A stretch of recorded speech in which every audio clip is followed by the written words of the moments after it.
ಕರ್ನಾಟಕ ರಾಜಕೀಯದಲ್ಲಿ ಇನ್ನು ಡಿಕೆಶಿಯೇ king. BJP ಜೆಡಿಎಸ್ಗೆ ಡಿಕೆ ಶಿವಕುಮಾರ್ ಕಂಡು ಕೇಳರಿಯದಂತಹ ಏಟನ್ನು ನೀಡಿದ್ದಾರೆ. ಕರ್ನಾಟಕ ರಾಜಕೀಯದಲ್ಲಿ ಇನ್ನು ಡಿಕೆಶಿಯೇ ಕಿಂಗ್. ಬಿಜೆಪಿ ಜೆಡಿಎಸ್ಗೆ ಡಿಕೆ ಶಿವಕುಮಾರ್ ಕಂಡು ಕೇಳರಿಯದಂತಹ ಏಟನ್ನು ನೀಡಿದ್ದಾರೆ. ಬಿಜೆಪಿಗೆ ಈಗ ಮರ್ಮಾಘಾತ ಕೊಟ್ಟಂತಹ ಬಂಡೆ. ಬಿಜೆಪಿಯಿಂದಲೂ ಕೂಡ ಕಾಂಗ್ರೆಸ್ ಓಟನ್ನ ಸಿಎಂ ಮಾಡಿಸಿದ್ದಾರೆ. ಕಾಂಗ್ರೆಸ್ಗೆ ಯಾರು ಕೂಡ ಊಹೆ ಮಾಡಿರಲಿಲ್ಲ ಈ ರೀತಿಯಲ್ಲಿ ಹೊಡೆತವನ್ನ ಕೊಡ್ತಾರೆ ಅಂತ. ಮೇಲ್ಮನೆ ಆಟದಲ್ಲಿ ಸಿಎಂ ಮೈಂಡ್ ಗೇಮ್ ಈಗ ವರ್ಕೌಟ್ ಆಗಿದೆ. ಜಿದ್ದಿಗೆ ಕಾರಣವಾಗಿದ್ದಂತಹ ಪರಿಷತ್ ಚುನಾವಣೆಯ ರಣಕದನ 5ಕ್ಕೆ 5 ಗೆದ್ದು ಕಾಂಗ್ರೆಸ್ ಪಡೆಗ ಮೆರೆದಿದೆ. ಗೆಲುವಿನ ಹಿಂದಿದೆ ಟ್ರಬಲ್ ಶೂಟರ್ ಮೈಂಡ್ ಗೇಮ್. ಕರ್ನಾಟಕದಲ್ಲಿ ಇನ್ನು ಡಿಕೆಶಿಯೇ ಕಿಂಗ್. ಬಿಜೆಪಿ ಜೆಡಿಎಸ್ಗೆ ಡಿಕೆಶಿ ಕಂಡು ಕೇಳರಿಯದಂತಹ ಏಟನ್ನ ಈಗ ನೀಡಿದ್ದಾರೆ. ಬಿಜೆಪಿಗೆ ಮರ್ಮಾಘಾತವನ್ನ ಕೊಟ್ಟಿದ್ದಾರೆ ಬಂಡೆ. ಬಿಜೆಪಿಯಿಂದಲೂ ಕೂಡ ಕಾಂಗ್ರೆಸ್ಗೆ ವೋಟ್ ಹಾಕ್ಸ್ಕೊಂಡಿದ್ದಾರೆ. ಯಾರು ಕೂಡ ಇದನ್ನ ಊಹೆ ಮಾಡಿರ್ಲಿಲ್ಲ. ಅಂದ್ರೆ ಬಿಜೆಪಿಯವರು ವೋಟ್ ಮಾಡಲ್ಲ, ಅವರಿಗೆ ವೋಟ್ ಮಾಡ್ಕೊಳ್ತಾರೆ ಅನ್ನುವಂಥದ್ದಿತ್ತು. ಯಾರು ಕೂಡ ಊಹಿಸಿರ್ಲಿಲ್ಲ. ಮೇಲ್ಮನೆ ಆಟದಲ್ಲಿ ಈಗ ಸಿಎಂ ಮೈಂಡ್ ಗೇಮ್ ಏನಿದೆ ಅದು ವರ್ಕೌಟ್ ಆಗಿದೆ. ಜಿದ್ದಿಗೆ ಕಾರಣವಾಗಿದ್ದಂತಹ ಪರಿಷತ್ ಚುನಾವಣಾ ರಣಕದನ 5ಕ್ಕೆ 5 ಗೆದ್ದು ಕ್ಲೀನ್ ಸ್ವೀಪ್ ಮಾಡಿರುವಂಥದ್ದು ಕಾಂಗ್ರೆಸ್ ಪಡೆ. ಗೆಲುವಿನ ಹಿಂದಿದೆ ಟ್ರಬಲ್ ಶೂಟರ್ನ ಮೈಂಡ್ ಗೇಮ್.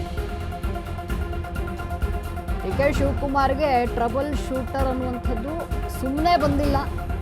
ಅದಕ್ಕೆ ಒಂದು ಇತಿಹಾಸನೇ ಕೂಡ ಇರುವಂಥದ್ದು. ಡಿಕೆ ಶಿವಕುಮಾರ್ ಸಾಕಷ್ಟು ಕಷ್ಟಪಟ್ಟು ಅಂದರೆ ಒಂದು ರಾಜಕೀಯದಲ್ಲಿ ಇನ್ನು ಡಿಕೆ ಶಿವಕುಮಾರ್ ಅವರ ತಂತ್ರ ಏನು ಅಂತ ನೋಡೋದಾದ್ರೆ ಎಲ್ಲಾ ಶಾಸಕರ ಮೇಲೆ ಚಲನವಲನಗಳ ಮೇಲೆ ಕಣ್ಣಿಟ್ಟಿದ್ರು ಡಿಕೆ ಶಿವಕುಮಾರ್. ಚುನಾವಣೆಯನ್ನ ಪ್ರತಿಷ್ಠೆಯಾಗಿ ಸಿಎಂ ತೆಗೆದುಕೊಂಡಿದ್ರು. ಯಾಕಂದ್ರೆ ಇದು ಮೊದಲ ಚುನಾವಣೆ ಸಿಎಂ ಆದ ನಂತರವಾಗಿ ಶಾಸಕರನ್ನ ರೆಸಾರ್ಟ್ ನಲ್ಲಿ ಇಟ್ಟಿದ್ರು ಡಿಕೆ ಶಿವಕುಮಾರ್. ಯಾರ ಕೈಗೂ ಸಿಗದಂತೆ, ಅಡ್ಡ ಮತದಾನ ಆಗದಂತೆ ಪ್ಲಾನ್ ಮಾಡಿದ್ರು. ಪ್ರತಿ ಶಾಸಕರಿಗೂ ಕೂಡ ಮತ ಚಲಾವಣೆಯ ತರಬೇತಿಯನ್ನ ನೀಡಿದ್ರು. ಅಭ್ಯರ್ಥಿಗಳಿಗೆ ನಿಗದಿತ ಮತ ಹಾಕಲು ತರಬೇತಿಯನ್ನ ನೀಡಲಾಗಿತ್ತು. ಹೈಟೆಕ್ ಕಣ್ಗಾವಲ ವ್ಯವಸ್ಥೆಯನ್ನ ಕೂಡ ಡಿಕೆ ಶಿವಕುಮಾರ್ ಮಾಡಿದ್ರು. ಪ್ರತಿ 30 ಶಾಸಕರಿಗೆ ಹಿರಿಯ ಶಾಸಕರ ಉಸ್ತುವಾರಿಯಾಗಿತ್ತು. ಕೊನೆಗೆ ವಿಪಕ್ಷಗಳ ಕೋಟೆಗೆ ಕೈ ಹಾಕಿದ್ದಾರೆ ಟ್ರಬಲ್ ಶೂಟರ್. 11 ಮತಗಳನ್ನ ಸೆಳೆಯುವಲ್ಲಿ ಟ್ರಬಲ್ ಶೂಟರ್ ಸಕ್ಸಸ್ ಅನ್ನ ಕಂಡಿದ್ದಾರೆ. ಪ್ರತಿ ಶಾಸಕರನ್ನ ವಿಶ್ವಾಸಕ್ಕೆ ತೆಗೆದುಕೊಂಡಿರುವಂಥದ್ದು ಸಿಎಂ ಡಿಕೆ ಶಿವಕುಮಾರ್. ಎಲ್ಲಾ ಶಾಸಕರ ಚಲನವಲನ ಮೇಲೆ ಡಿಕೆಶಿ ಕಣ್ಣನ್ನ ಹಾಕಿದ್ದಾರೆ. ಚುನಾವಣೆಯನ್ನ ಪ್ರತಿಷ್ಠೆಯಾಗಿ ಸಿಎಂ ತೆಗೆದುಕೊಂಡಿದ್ದಾರೆ. ಶಾಸಕರನ್ನ ರೆಸಾರ್ಟ್ ನಲ್ಲಿಟ್ಟಿದ್ದಂತಹ ಡಿಕೆ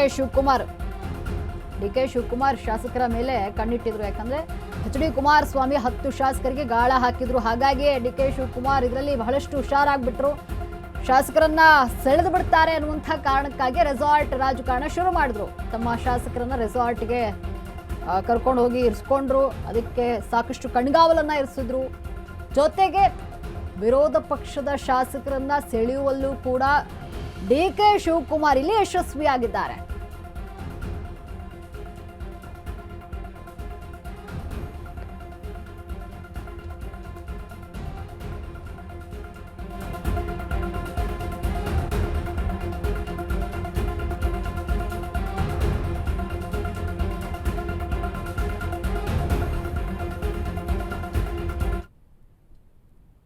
ಈ ಬಗ್ಗೆ ಹೆಚ್ಚಿನ ಮಾಹಿತಿಯನ್ನ ನೀಡಲು ನಮ್ಮ ಪ್ರತಿನಿಧಿ ಜೀವನ್ ಡೆಸ್ಕ್ನ ನೇರ ಸಂಪರ್ಕದಲ್ಲಿದ್ದಾರೆ. ಜೀವನ್, ಏನು ವಿಧಾನ ಪರಿಷತ್ ಚುನಾವಣೆಯಲ್ಲಿ ಡಿಕೆ ಶಿವಕುಮಾರ್ ಗೆಲ್ತಾರೆ ಅಂದ್ರೆ ಕಾಂಗ್ರೆಸ್ 5ಕ್ಕೆ 5 ಗೆಲ್ಲುತ್ತೆ ಅಂತ ಯಾರು ಕೂಡ ಎಕ್ಸ್ಪೆಕ್ಟ್ ಮಾಡಿರ್ಲಿಲ್ಲ. ಯಾಕಂದ್ರೆ ಎಚ್.ಡಿ. ಕುಮಾರಸ್ವಾಮಿ ಅವರು 10 ಶಾಸಕರಿಗೆ ಗಾಳ ಹಾಕಿದ್ರು. ಅದರಿಂದ ಎಲ್ಲೋ ಒಂದು ಕಡೆ ಸಾಕಷ್ಟು ಅನುಮಾನಗಳಿತ್ತು, ಏನಾಗ್ಬಿಡುತ್ತೆ ಅನ್ನುವಂಥದ್ದು. ಆದರೆ ಡಿಕೆ ಶಿವಕುಮಾರ್ ಇಲ್ಲಿ ಯಶಸ್ವಿಯಾಗಿ ಗೆಲುವನ್ನ ಸಾಧಿಸಿದ್ದಾರೆ. ಈ ಬಗ್ಗೆ ಹೆಚ್ಚಿನ ಮಾಹಿತಿ ಏನಿದೆ?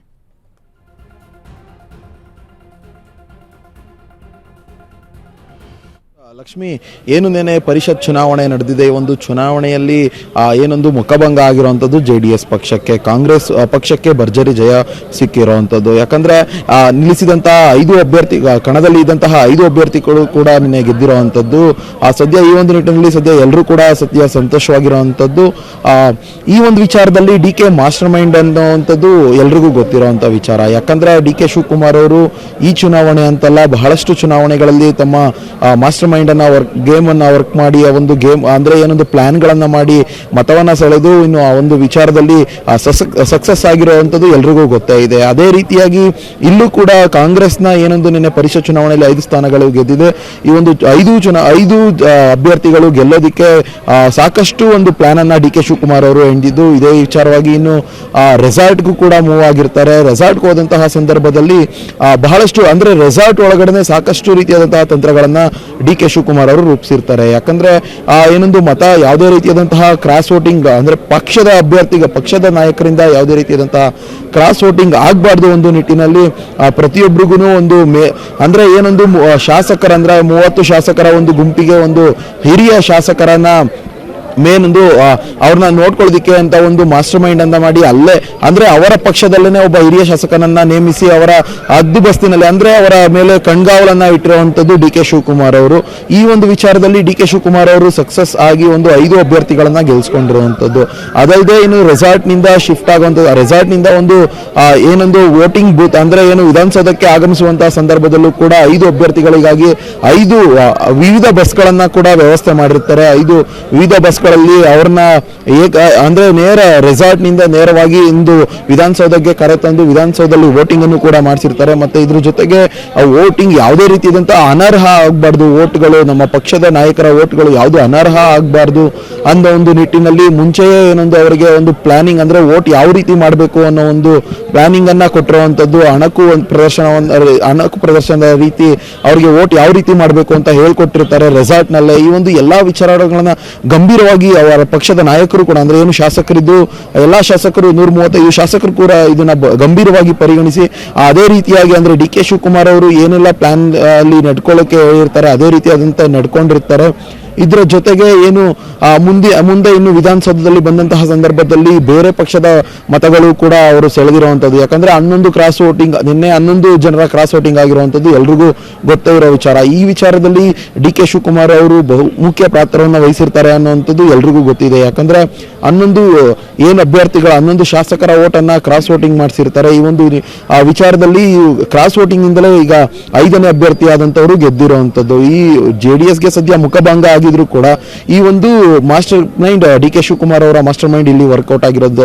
ಈ ಒಂದು ಮಾಸ್ಟರ್ ಮೈಂಡ್ ಈ ಒಂದು ಪರಿಷತ್ ಚುನಾವಣೆಯ ಮಾಸ್ಟರ್ ಮೈಂಡ್ ಇನ್ನು ಮುಂದೆ ಬರುವಂತಹ ZP ಆಗಿರ್ಬೋದು, TP ಆಗಿರ್ಬೋದು, ತಾಲೂಕ್ ಪಂಚಾಯತ್, ಜಿಲ್ಲಾ ಪಂಚಾಯತ್ ಆಗಿರ್ಬೋದು, ಜೊತೆ GBA ಎಲೆಕ್ಷನ್ಗೂ ಕೂಡ ಇದು ವರ್ಕೌಟ್ ಆಗುತ್ತೆ. ಇನ್ನು ಈ ಒಂದು ರಿಸಲ್ಟ್ ಅಂದ್ರೆ ಏನು ನಿನ್ನೆಯ ಒಂದು ರಿಸಲ್ಟ್ ಮುಂದಿನ ಚುನಾವಣೆಗಳಿಗೂ ಕೂಡ ಸ್ಥಳೀಯ ಸಂಸ್ಥೆ ಚುನಾವಣೆಗೂ ಕೂಡ ಪರಿಣಾಮ ಬೀಳುತ್ತೆ ಅನ್ನುವಂಥದ್ದು ಮಾಹಿತಿ ಇರುವಂತದ್ದು. ಲಕ್ಷ್ಮಿ, ಧನ್ಯವಾದ ಜೀವನ್ ನಿಮ್ಮೆಲ್ಲ ಮಾಹಿತಿಗಾಗಿ.